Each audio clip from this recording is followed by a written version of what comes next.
মালিক ইবনে দিনার তিনি প্রত্যেক বছরে মক্কায় হজ করার জন্য ইরাকের বসরা থেকে আসতেন। এক বছর তিনি হজে আসলেন, হজ শেষ করলেন। হজ শেষ করার পরে আল্লাহর দরবারে দোয়া করলেন, আল্লাহ আপনি দয়া করে আমাকে জানান কার হজ হলো কার হজ হলো না, আপনি দয়া করে আমাকে একটু জানান আল্লাহ। উনি দোয়া করলেন, কান্নাকাটি করলেন, আল্লাহ এত মানুষ হজে আসলো কিন্তু দোয়া কবুল হলো কি হলো না জানা নাই। মনে রাখবেন, হজের প্রথম দিন শুরু হয় আরাফাতের মাঠ দিয়ে। প্রথমে আপনি মিনাতে যাবেন, ওখান থেকে আপনি আরাফায় রওনা দিবেন। আরাফার ময়দানে হাজী যখন রব্বুল আলামিনের দরবারে হাত তুলে কাঁদে, আমার আল্লাহ সাথে সাথে হাজীর জীবনের গুনাহ আল্লাহ মাফ করে দেয়। না হয় না, সুবহানাল্লাহ। শুধু গুনাহ মাফ হয় না, আরাফাতের মাঠে দোয়া কবুলিয়তের জায়গা। এখানে হাজী যখন কান্না করে আল্লাহ দোয়া কবুল করে নেয়। এই জন্য আরাফাতের ময়দানে যখন হাজিরা দোয়া শুরু হয়, কান্নার রোল পড়ে যায়, হাজিরা চিৎকার মেরে মেরে কান্না করতে থাকে। জীবনের সব অপরাধ সামনে নিয়ে কান্না করে, আল্লাহ ভুল হয়ে গেছে। আরাফাতের মাঠে হাজী কান্না করে, বেশি পরিমাণে হাজির কান্নাটা আরাফাতের মাঠে হয়। আরাফাতের মাঠের দোয়া কখনো ফেরত আসে না।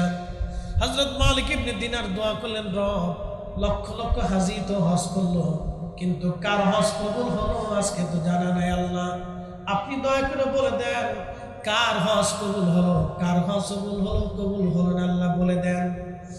আল্লাহ রাব্বুল আলামিন রাত্রিবেলা হযরত মালিক ইবনে দিনারকে স্বপ্ন দেখাইলেন, মালিক রে সবার হজ আমি আল্লাহ কবুল করেছি, সবার জীবনের গুনাহ আমি আল্লাহ মাফ করে দিয়েছি, কিন্তু একজন মানুষের দোয়া এবং একজন মানুষের হজ আমি আল্লাহ কবুল করি নাই, এবং একজন মানুষকে আমি আল্লাহ ক্ষমা করি নাই। লক্ষ লক্ষ মানুষকে আমি মাফ করছি, কিন্তু একজনকে মাফ করি। তো মালিক ইবনে দিনার ইরাকি বসরি খুব চিন্তায় পড়ে গেলেন যে ওই একটা লোক যদি আমি হই তাহলে আমার জীবন বরবাদ হয়ে গেছে। ওলিরা তো সবসময় আল্লাহকে খুশি করার জন্য নিয়োজিত থাকতেন। একসাথে বলবেন না আল্লাহু আকবার। ওলিরা কাকে সন্তুষ্ট করতেন? আল্লাহকে, রসুলকে। ওলিদের কাজই ছিল আল্লাহ তার রসুলকে খুশি করা। কত পদ্ধতি দিয়ে তারা আল্লাহকে খুশি করবে, যত পদ্ধতি ছিল সব পদ্ধতি দিয়ে তারা আল্লাহ এবং তার রসুলকে খুশি করতেন। সবসময় তাদের কাজ ছিল আল্লাহ তার রসুলকে খুশি করা। আর আমরা হয়েছি ব্যতিক্রম, আমাদের কাজ হলো খালি শয়তানকে খুশি করা, খালি শয়তানকে খুশি করা, যার কারণে আমরা ওলি হতে পারি। আমাদের কাজ হবে আল্লাহকে খুশি করা, শয়তানকে বেজার করা। যদি আপনি জীবনে নিয়ত করেন যে হ্যাঁ আমি প্রত্যেকটা সেক্টরে প্রত্যেকটা সময়ে আমি আল্লাহ তার রসুলকে খুশি করব আর শয়তানকে বেজার করব, তাহলে আপনি দুনিয়াতে কামিয়াব হইয়া আল্লাহর পেয়ারা হইয়া নবীর গোলাম হইয়া তারপরে কবরে যেতে হবে। খুব মনোযোগ দিয়ে। তো মালিক ইবনে দিনার খুব চিন্তায় পড়ে, ব্যাপার কি, ওই লোকটা যদি আমি হই তাহলে আমার জীবনটা বরবাদ হয়ে যাবে। উনি আবার কাঁদতেছে। রাত্রি আল্লাহ স্বপ্ন দেখেছেন, আবার কাঁদতেছে। পরের দিন আল্লাহ আবার স্বপ্ন দেখালেন, মালিক তোমাকেও মাফ করে দিয়েছি, কিন্তু একজনকে মাফ করে নাই। মালিক ইবনে দিনার বললেন, ইয়া রাব্বি কাকে মাফ করেন নাই? বলে তার নাম মুহাম্মদ ইবনে হারুন সমরকন্দি। মুহাম্মদ ইবনে হারুন সমরকন্দি। সমরকন্দ বর্তমান আফগানিস্তানের পার্শ্ববর্তী দেশের নাম উজবেকিস্তান। এই উজবেকিস্তানের একটা এলাকার নাম বুখারা। এই বুখারার পাশে শহরের নাম হচ্ছে সমরকন্দ। এই সমরকন্দে বাড়ি ছিল মুহাম্মদ ইবনে হারুন সমরকন্দি। মালিক ইবনে দিনার রাহমাতুল্লাহ আলাইহির ঘুম ভেঙে গেল।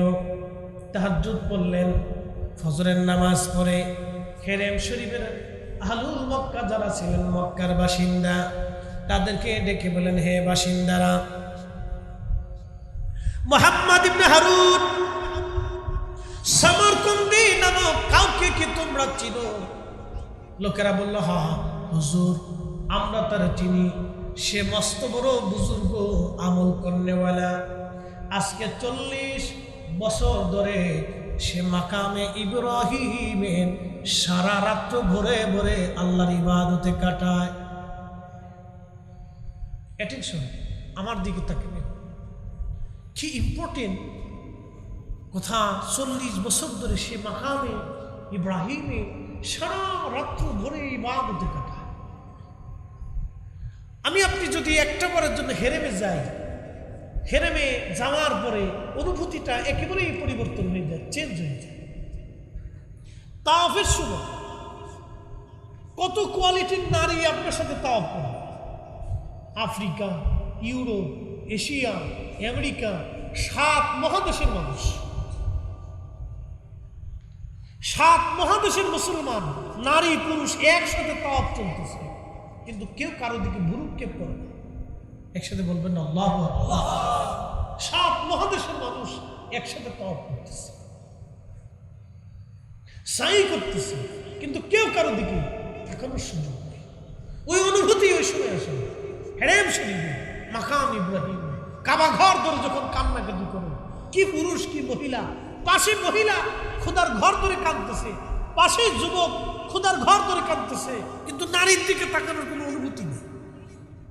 এটা সে কাবা শরীফ, সেই জায়গা 40 বছর ধরে মাকাম ইব্রাহিমে লোকটা একনিষ্ঠভাবে সারা রাত্র আল্লাহর ইবাদতে কাটাই দিচ্ছে, কিন্তু তার হজ কবুল হয় না, দোয়া কবুল হয় না। মালিক ইবনে দিনার আশ্চর্য হয়ে গেলেন, ব্যাপার কি?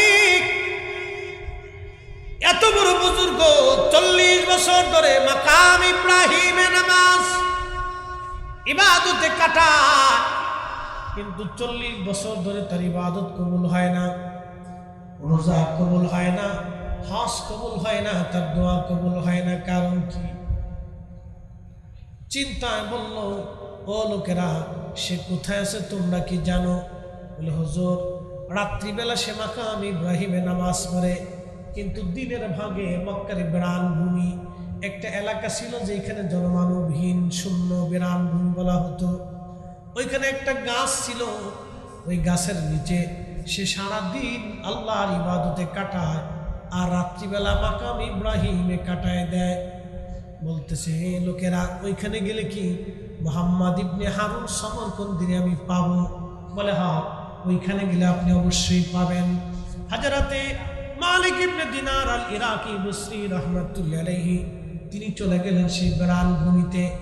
গাছের নিচে যায় দেখলেন ডান হাত কাটা, একটা হাত তার নাই, একটা হাত তার নাই।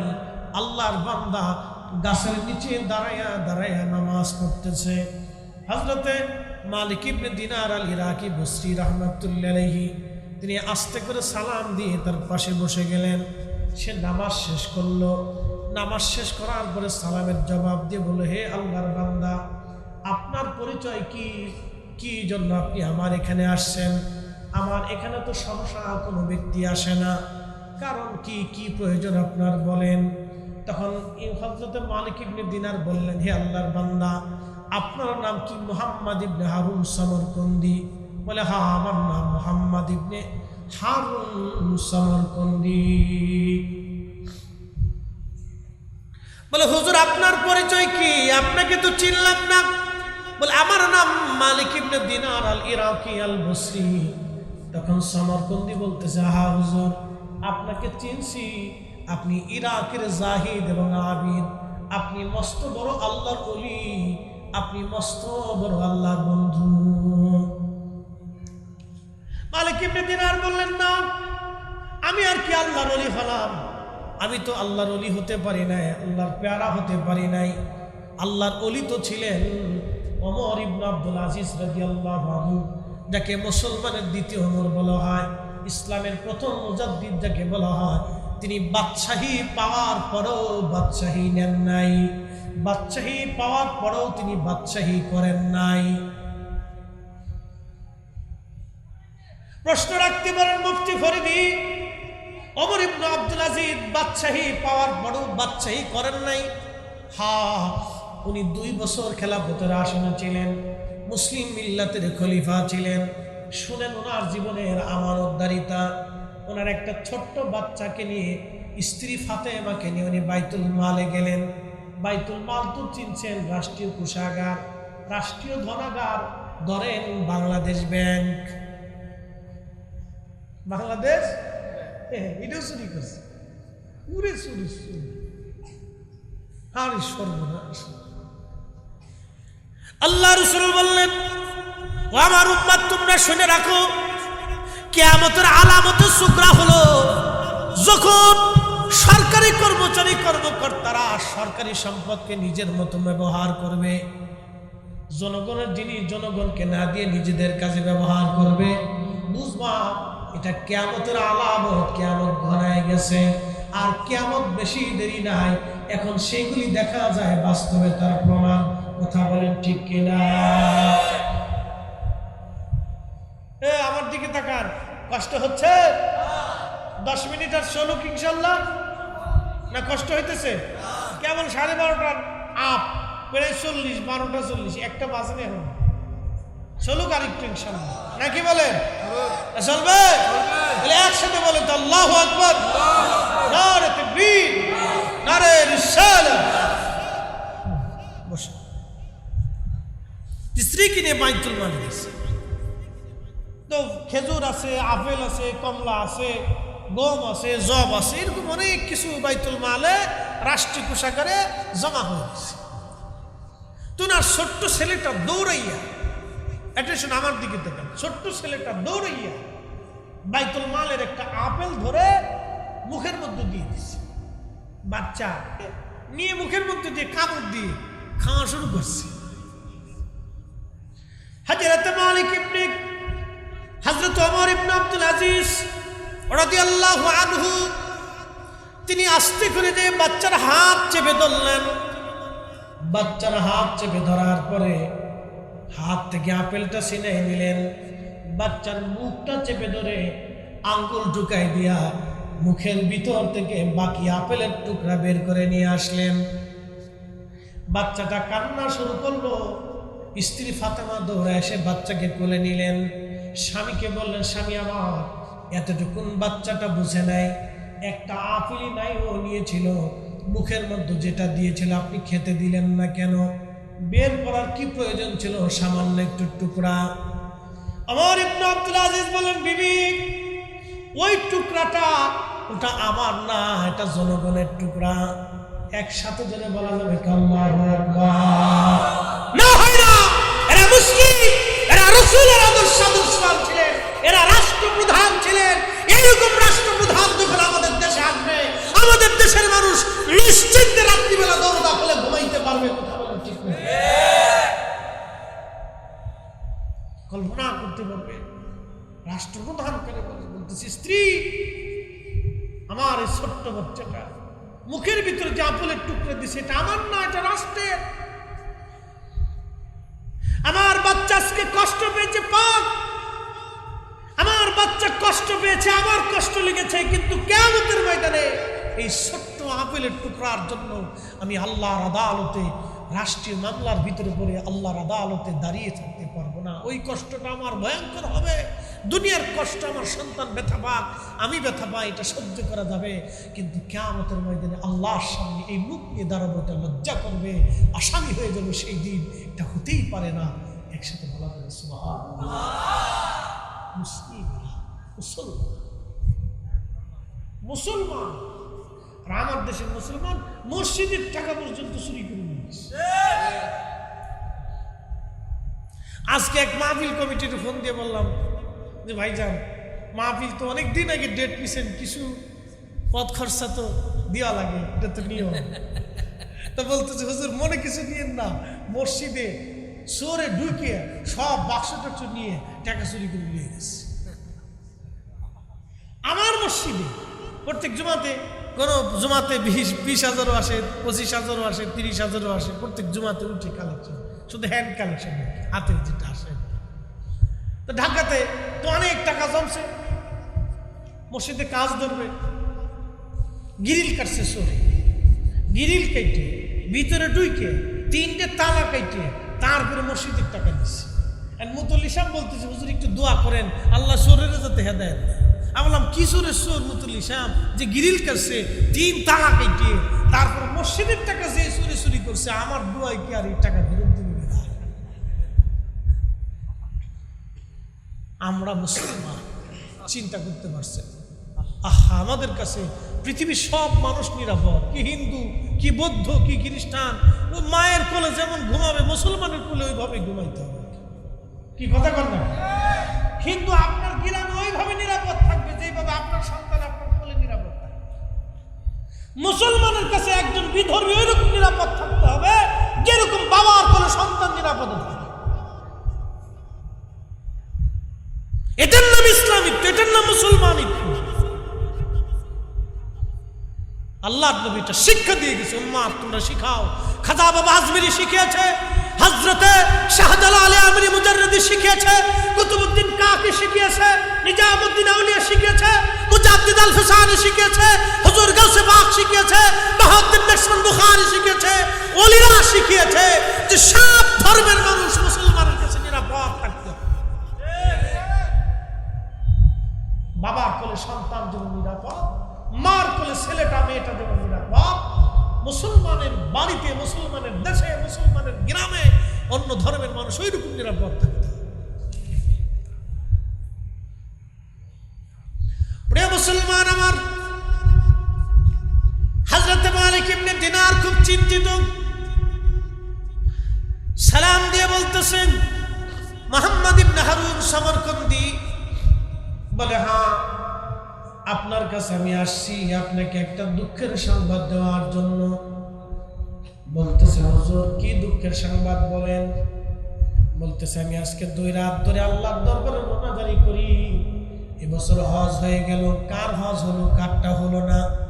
আমি আল্লাহর দরবারে কান্নাকাটি করলাম, আমার মালিকের দরবারে অ্যাপ্লিকেশন করলাম।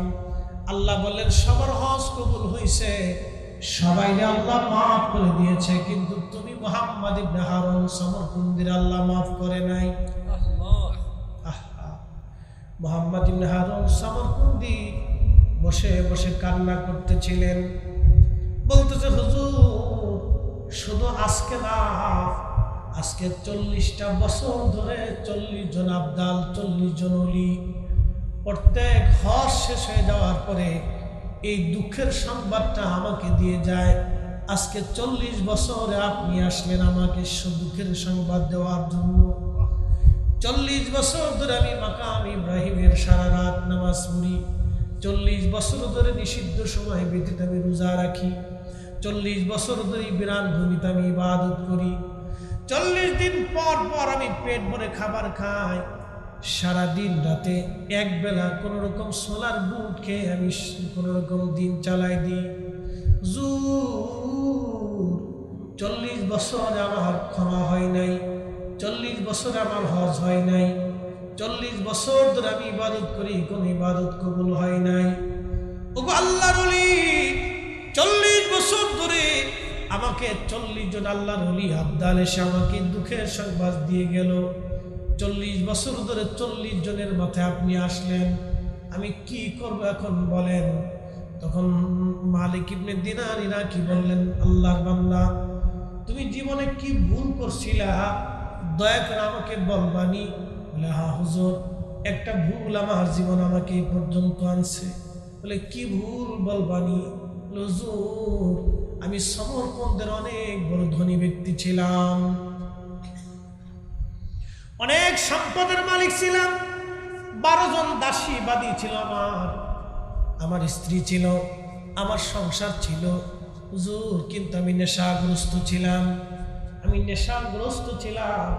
নেশাসক্ত ছিলাম, প্রতিনিয়ত নেশা করে করে বাড়ি আসতাম। শাবানের শেষ রজনী, রমজান আসবে, শাবানের শেষ রাত, 30শে শাবান রাত্রিবেলা, ওই দিন আমি মদ পান করে বাড়ি আসছি। মা উনুনে চুলার পাশে বসে বসে মা রান্না করতেছিল। আরবের চুলা, উনুন তো বড় বড় চুলা দেখবেন আপনারা, বড় বড় রুটি ওরা বানায়, বড় বড় রুটি তৈরি করে, বিরাট বড় উনুন, চুলাগুলি বড় বড়। সমরকন্দি ডাকবে, বলতেছে, আল্লাহর ওলি, আমার মা উনুনে চুলার পাশে বসে বসে রান্না করতেছিলেন। আম্মা রান্না করেন, আমি মদপায়ী হয়ে আসতেছিলাম বাড়িতে। ঘরের দরজার কাছে আসলাম, মা আমার নেশাগ্রস্ত দেখে আমার হাত চেপে ধরলেন। হাত চেপে ধরে মা বলতেছে, এরে মোহাম্মদ, এরে সন্তান আমার, আজকে সামনের শেষ রজনী, মাহে রমজান আসবে বেটা। কত মুসলমান রমজানের জন্য প্রস্তুতি নেয়, আর তুই কিনা মদ পান করে বাড়ি আসছিস। কত মানুষ মরে যায়, তুই কি মরতে পারিস না? মা আমাকে রাগারাগি করা শুরু করলেন।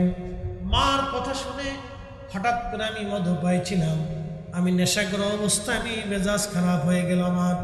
হুজুর, শয়তান আমাকে পেয়ে বসলো। আমি ওই অবস্থায় মাকে আঘাত করতে লাগলাম, ঘুষি মারতে লাগলাম, থাপ্পড় মারতে লাগলাম মাকে। হুজুর, ওই অবস্থায় মা আমার বেশি রাগান্বিত হলেন। মা আমাকে যখন আরো বকাবকি শুরু করলেন, রাগারাগি শুরু করলেন, আমার মেজাজ আরো খারাপ হয়ে গেল। হুজুর, আমি আমার মাকে জড়িয়ে ধরে একবারে চেপে ধরে উনুনে আগুনের চুলার মধ্যে মাকে ফেলে দিলাম। আমার স্ত্রী আমাকে ধাক্কা দিয়ে ঘরের মধ্যে দিয়ে দরজা বন্ধ করে দিলেন। সকালবেলা আমার নেশার ঘোর কেটে গেল। ঘোর কেটে যাওয়ার পরে আমি যখন আমার দরজা খুলতে গেলাম, দেখি দরজার বাহির থেকে বন্ধ। স্ত্রীকে ডাক দিলাম, বিবি আমার কর্কশ ভাষায় রাগান্বিত ভাবে আমাকে বললেন, তোমার মতো নাফরমানের সঙ্গে আমি আর সংসার করব না। আমি বললাম, কারণ কি বিবি, এই কথা কেন বলো? বলতেছে, তুমি কত বড় নাফরমান, কালকে তুমি তোমার মাকে চুলার মধ্যে আগুনের মধ্যে পোড়ায় মারছো। তোমার মতো নাফরমানের সঙ্গে সংসার করার চাইতে চলে যাওয়া ভালো। হুজুর, পাগল পারা হয়ে গেলাম। দরজা ভেঙে ঘর থেকে বের হইয়া আমি উনুনের পাশে যা দেখলাম মা আগুনের মধ্যে পুড়ে কালো হয়ে কয়লার মতো হয়ে গেছে। পাগল পারা হয়ে গেলাম আমি। হায় হায়, করলাম কি? আমার জীবনে বিরাট বড় সর্বনাশ হয়ে গেল। হুজুর, মাকে দাফন কাফন করলাম। মাকে দাফন কাফন করার পরে আমার মন মানে না, অন্তরে তওবা এসে গেল। হায় হায় হায়, করলাম কি? কত বড় ভুল আমি করলাম। আল্লাহর ওলি, আমি ভুল সংশোধন করার জন্য আমার দাসীবাদী যা ছিল আমি সব আজাদ করে দিলাম। ৭,০০০ স্বর্ণ মুদ্রা ছিল আমার কাছে। তখনকার দিনের ৭,০০০ স্বর্ণ মুদ্রা বর্তমানে শত শত কোটি টাকা হবে। সমস্ত সম্পদগুলি আমি আল্লাহ রাস্তায় দান করে দিলাম। যদি আল্লাহ আমারে মাফ করে দেয়, তারপরও মন আমার মানে না। ও আল্লাহর ওলি, আমি আমার সমস্ত সম্পদগুলি যা ছিল সব আল্লাহ রাস্তায় দান করলাম। যদি আল্লাহ মাফ করে দেয়, তারপরেও আমার মন মানে না। এরপরেও আমার মন মানে না। স্ত্রী তালাক নিয়ে চলে গেল, আমি বিবিকে তালাক দিয়ে দিলাম, সংসার থেকে জুদা হয়ে গেলাম, তারপরেও মন মানে না। এরপরে যেই হাত দিয়ে আমি আমার মাকে আঘাত করেছিলাম, আল্লাহ বলি তওবার জন্য ক্ষমার আশা আমি বাম হাত দিয়ে কোরাল দিয়ে কুবাইয়া কুবাইয়া আমার এই হাতটাকেও কেটে ফেললাম। হুজুরও, আপনি দেখেন আমার ডান হাত নাই, আমি আমার হাতটাকে নিজে কেটে ফেলছি।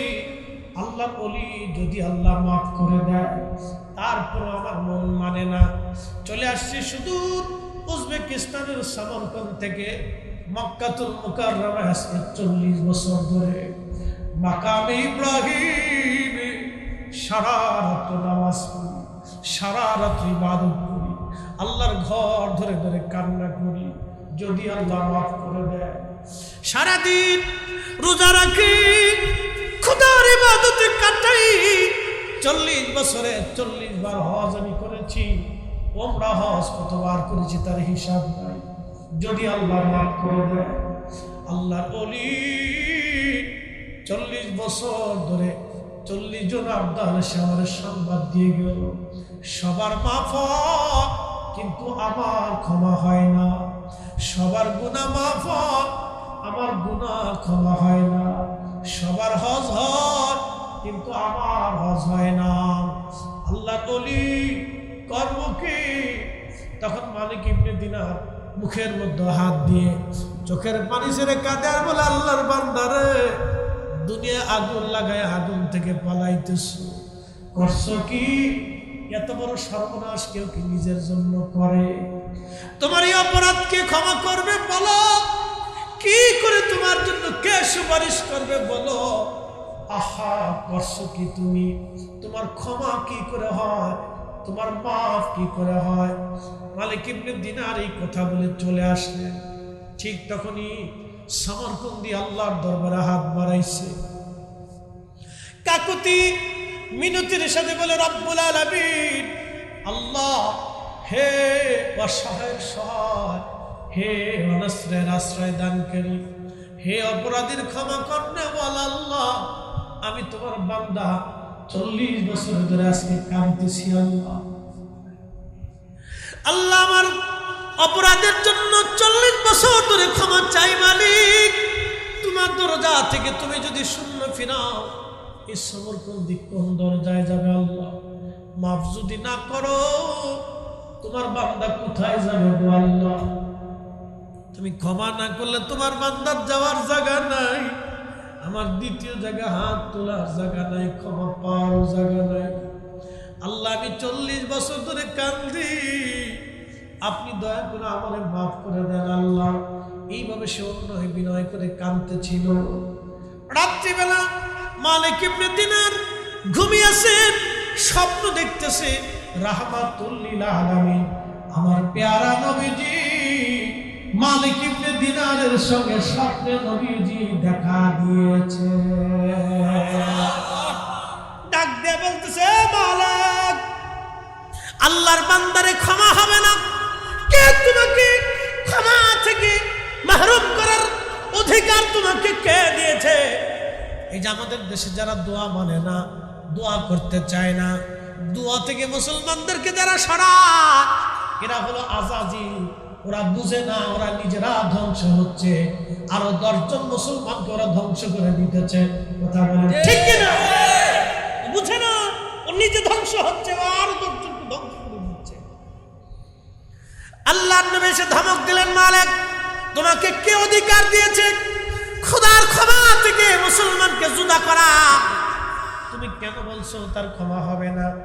যাও, তুমি সমরকন্দিরে যায় বলো, আল্লাহ তার জীবনের গুনাহ মাফ করে দিয়েছে। জোরে বলেন আল্লাহু আকবার। কত বছর পরে ক্ষমা হলো? 40 বছর পরে ক্ষমা হলো। আমার দেশের কত ছেলে মাকে আঘাত করে, মাকে গালি দেয়, বাবার ধমক দেয়, বাবারে গালি দেয়। আহা, না না না, জীবনের বড় সর্বনাশ হয়ে যাবে। 20 বছর যদি ইবাদত হয়, বাবা মা যদি বেজার থাকে রে, ওই ইবাদত 4 পয়সাও কাজে লাগবে না। সমরকন্দের মতো 40 বছর মাকামে ইব্রাহিমে নামাজ পড়ার মতো সুযোগ আমাদের আর নাই। সমরকন্দির মতো 40 বছরে হজ করার মতো সামর্থ্য এখন আর বর্তমানে নাই। যুবকরে, যদি তকদির ঘুরাইতে চাও, বাবা মার খেদমত তুমি করো। যুবকরে, যদি ভাগ্য ঘুরাইতে চাও, দুনিয়াতে 3টা জিনিস তুমি পেতে চাও, বলে হুজুর কি? 1 নম্বরে হায়াত, 2 নম্বরে ইজ্জত, 3 নম্বরে দৌলত। 1 নম্বরে হায়াত, 2 নম্বরে ইজ্জত, 3 নম্বরে দৌলত। ও যুবতী বোনেরা, ও যুবক ভাইয়েরা, ও বাবাজিরা, আজকে শুনে যাবেন, 3টা জিনিস যদি আপনি পেতে চান দুনিয়াতে, 1 নম্বর হায়াত, 2 নম্বর হায়াত মানে উত্তম হায়াত, সুস্থতার হায়াত, শান্তির হায়াত। অনেকের আছে কোটি কোটি টাকার মালিক, কিন্তু কোনো সুখ নাই। সুখ নাহি রে, সুখ পরাণের পাখি, জেলখানাতে পড়ে এখন হাবুডুবু কান্দি, আমার সুখ নাই রে। কি কথা কই না? এরকম বেসুখে কত বছর কাটবে তার হিসাব নাই। কারণ জুলুম আল্লাহ বরদাস্ত করে না, আল্লাহ পছন্দ করে না। আমার বাপেও যদি জুলুম করে তাও মানা যাবে না। আমার ভাইও যদি জুলুম করে তাও মানা যাবে না, আমার পেয়ারা স্ত্রী সন্তানরা জুলুম করলেও মানা যাবে না। কি কথা বলেন না কেন, ঠিক কিনা? অন্যায় তো অন্যায়, অন্যায়কে অন্যায় বলা এটাও হকের কথা। খুব মনোযোগ দিবেন মুসলমান। হযরতে সমরকন্দির ব্যাপারে নবীজি বললেন, যাও, আল্লাহ তারে মাফ করে দিয়েছেন, কিন্তু 40 বছর পরে আল্লাহ রসুল ডাক দিয়ে বলেন, ও মালিক ইবনে দিনার, তুমি যা বলো আল্লাহ তাকে মাফ করছেন, কিন্তু তার আর একটা জিনিস জানাবা, কিন্তু এখনো শেষ হয় নাই। আর একটা জিনিস জানাবারে মালিক, সেই জিনিসটা হলো কিয়ামতের ময়দান কায়েম হয়ে যাবে, পশু পাখিরও সেই দিন বিচার হবে, শুধু মানুষ না। আমার দিকে তাকান, যারা ঘুমাইছে, ঘুম আসাটা স্বাভাবিক, রাতে 1টা বাজতেছে, ঘুম আসা স্বাভাবিক। আমার তো কিছু করার নেই বাবা, আমার জুমা পড়ে আসতে হবে। দাওয়াত দেশে বলছিলাম যে ভাই আমার তো জুমা পড়ে আসতে হবে ঢাকার থেকে, একটা রিস্ক থাকে, অনেক সময় অ্যাক্সিডেন্টে দেখা যায় যে জাম পড়ে যায়, এটা তো অনেক রাস্তা, 250 কিলো রাস্তা, তো হতে পারে আমি এই আপনাদের পতেঙ্গা এখানে এসে জামে পড়ছি, ভাবছিলাম যে আজকে মনে হয় এই রাস্তাটা ক্লিয়ার থাকবে, তো এই রাস্তায় যে ওখানে মানুষ আসে ঘুরতে আসে, ওই কারণে ওখানে জাম পড়ছে। আমি যদি চলে আসি তাহলে আরও 1 ঘন্টা আগে আসতে পারতাম, যেটা যাক, এটা তকদির, এটা আমার হাতে নেই। তা আমি চেষ্টা করছি জুমা পড়ি, আমি দেখেন খাবার খাইনি, জুমা পড়ে আমরা রওনা দিছি, মাঝখানে শুধু নামাজ আর ওই একটু চা নাস্তা করছিলাম, এই বিরতি, তাছাড়া আর কোনো বিরতি নেই, একটানা গাড়ি চালাইছি, তারপরে এখানে এসে জামে পড়ছি। তো যাই হোক, এই একটু ধৈর্য ধরেন, খুব মনোযোগ দেন। কিয়ামতের ময়দানে শুধু মানুষ না, জিন না, ফেরেশতা না, পশু পাখিরও বিচার হবে। একসাথে বলবেন আল্লাহু আকবার।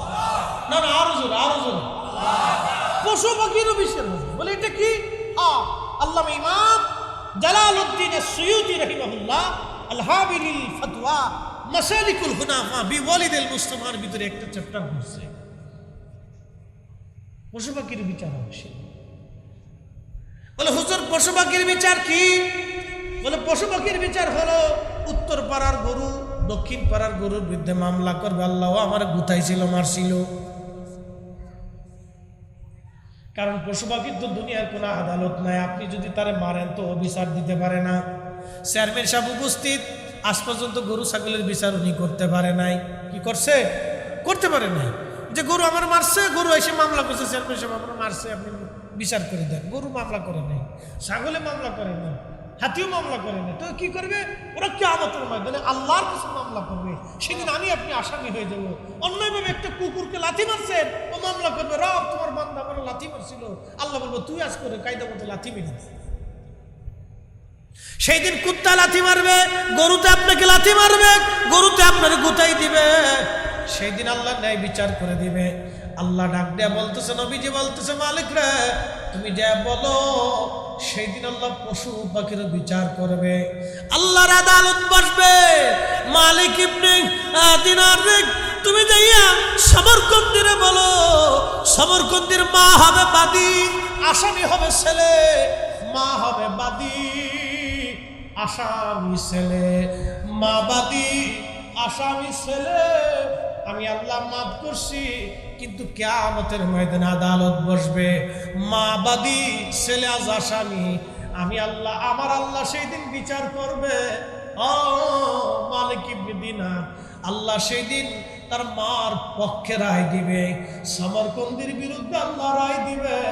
সেই দিন আমার আল্লাহ দুনিয়ার 3 দিনের সমান, 72 ঘন্টা, দুনিয়ার 3 দিনের সমান, দুনিয়ার 3 দিনের সমান, 3 দিন 3 রাত, যতটুকুন সময় ততটুকুন সময় আল্লাহ সমরকন্দির জাহান্নামের আগুনে পুরাইবে। তারপরও বাবা মার বিচার আমার আল্লাহ করে দেবে। একবার জোরে বলা যাবে কি আল্লাহু আকবার? অতএব সাবধান, কখনোই বাবা মাকে গালি দেওয়া যাবে না, ধমক দেওয়া যাবে না। ফরিদের সাহেব যত বড় বক্তা হোক, আব্বা আম্মা যদি বেজার হয়, আল্লাহর কসম বক্তাগিরির 4 পয়সাও দাম নাই। আমি যত বড় ইমাম হই, তাহাজ্জুদ গুজারি হই, আব্বা আম্মা যদি বেজার হয়, 4 পয়সাও দাম নাই, 4 পয়সাও দাম নাই। আল্লাহর নবী ডাক দেয়া বলতেছে, মালিক ইবনে দিনার যে বলো আল্লাহ তোরে জাহান্নামের আগুনে পুরাইবে, কিন্তু 3 দিন পরে আমার মালিক আমার আল্লাহ ওই সমরকন্দির মায়ের কলবের ভিতরে আমার আল্লাহ দয়া ঢেলে দিবে। সন্তানের এই পুরা দৃশ্য দেখে মা ডাক দিয়ে বলবে, আল্লাহ ও আমার সন্তান, তুমি জাহান্নামে পুরাইতেছো, আমার কষ্ট হয়, আল্লাহ আমার সন্তানটা আমার কাছে ফিরাইয়া দাও। সেদিন মা সমরকন্দির পক্ষে সুপারিশ করে আল্লাহর কাছে যখন ক্ষমা চাবে, এ মালিক ইবনে দিনার তুমি যাইয়া সমরকন্দিরে বলো, আল্লাহ তখন তারা মাফ করবে। যুবকরা, যদি দুনিয়াতে 3টা জিনিস চাও, 1 নম্বর হায়াত, 2 নম্বর দৌলত, 3 নম্বর ইজ্জত। 1 নম্বর হায়াত, 2 নম্বর দৌলত, 3 নম্বর ইজ্জত।